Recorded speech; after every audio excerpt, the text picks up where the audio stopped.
बोलो बजरंग बली की जय। राजेश जी कह रहे हैं हम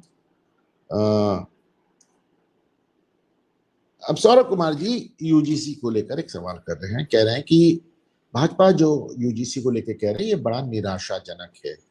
is there any reason for the same? मैंने अभी इसके बारे में धर्मेंद्र प्रधान की बात की, कल मैंने इसके बारे में डिटेल में बात की थी। देखिए मोटी मोटी दो बात समझ ले। मैं मुझसे ये अपेक्षा ना करें कि मैं कहूं कि नरेंद्र मोदी का 56 इंच का सीना है, महामानव है। मुझसे ये भी अपेक्षा ना कर रहे हैं कि मैं कहूं कि नरेंद्र मोदी मुल्ला मोदी हैं, मौलाना मोदी हैं, सवर्णों को खा जाने के लिए आए हैं। दोनों एक्सट्रीम पे नहीं जा सकता, इसलिए मुझे दोनों तरफ से गालियां भी आती हैं। लेकिन मेरा अपना मानना है ये गलती हुई है, सरकार को इसका एहसास है। लेकिन सरकार के साथ दिक्कत यह है कि अगर खुल के वापस ले लें, नहीं नहीं हमसे गलती हो गई, तो एक इतना माहौल बन चुका है कि वो दूसरी तरफ के वोट बैंक पूरे खो देंगे। तो इसलिए उन्होंने क्या किया, वो सुप्रीम कोर्ट में विरोध नहीं किया। आप चाहते हैं कि मोदी जी कान पकड़ के उठा बैठक लगाए, वो नहीं होने वाला, नहीं होने वाला।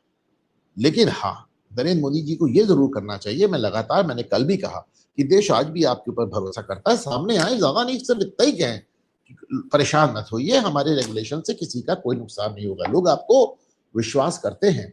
बार बार मैं कह रहा हूं, निशिकांत दुबे के बस का नहीं है, धर्मेंद्र प्रधान के बस का नहीं है, सोशल मीडिया IT सेल का बस का नहीं है। पर चलिए उनकी अपनी राजनीति है, वो देखें। बाकी मैं ये बिल्कुल नहीं मानने को तैयार हूं कि भारतीय जनता पार्टी या नरेंद्र मोदी ये सोचते हैं कि हम सवर्णों को समाप्त कर दें।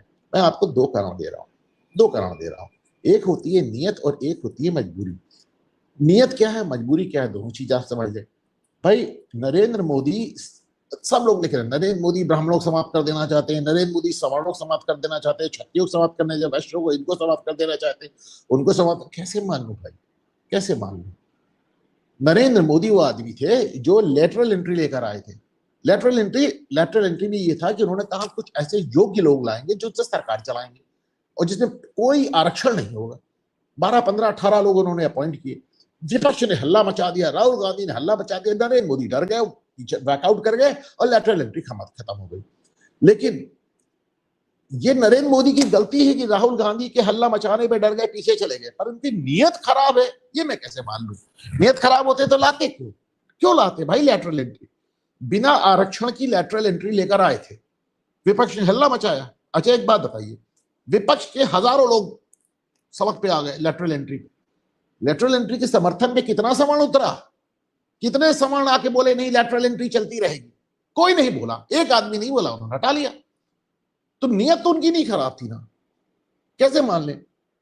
नेहरू से लेके, अंबेडकर से लेके, विश्वनाथ प्रताप सिंह से लेके, मुलायम सिंह यादव से, सब ने या तो दलितों को आरक्षण दिया, या जनजातियों को आरक्षण दिया, या ओबीसी, तथाकथित ओबीसी को आरक्षण दिया। मोदी पहला आदमी था जिसने आपको 10% ही मान ले पर ईडब्ल्यूएस कोटा दिया। तो अब आप नहीं, उसके बाप का था दे दिया, एहसान किया दे दिया। अब इसका मेरे पास कोई जवाब नहीं है, इसका मेरे पास कोई जवाब नहीं। नियत उनकी नहीं खराब है, गलती हुई है उनसे, गलती का सुधार होना चाहिए, मैं बिल्कुल मानता हूं। लेकिन इसके लिए मैं कह दूं कि नरेंद्र मोदी औरंगजेब है, वो सवर्णों को कसाई की तरह काटने आया है, मुल्ला मोदी, उससे नहीं हो पाएगा। अब सॉरी।